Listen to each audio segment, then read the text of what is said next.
बच्चे की ना जो नाल जिसको बोल देते हैं, बच्चे की नाल जो होती है, वो जनरली छूटने में 5 से 7 दिन का टाइम लगाती है, सूखने में और गिरने में।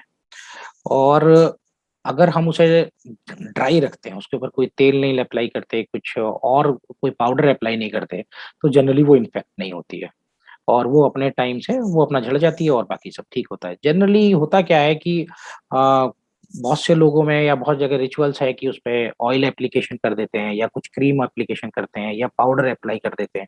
तो जिससे वहाँ जो एक मीडियम बन जाता है किसी बैक्टीरिया को पनपने के लिए।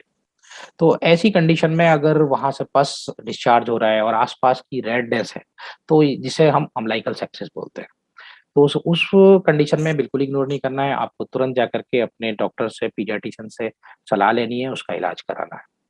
और अदरवाइज़ अगर रेडनेस नहीं है और खाली थोड़ा बहुत वैसे ही डिस्चार्ज है, तो आप उसको सिंपल स्प्रिट से साफ कर सकते हैं।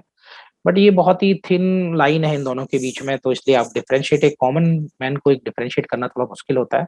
तो ये अगर कोई भी डिस्चार्ज आ रहा है अम्लाइकल कॉर्ड से, तो इट्स ऑलवेज़ एडवाइजेबल कि आप एक बार डॉक्टर को दिखा लें।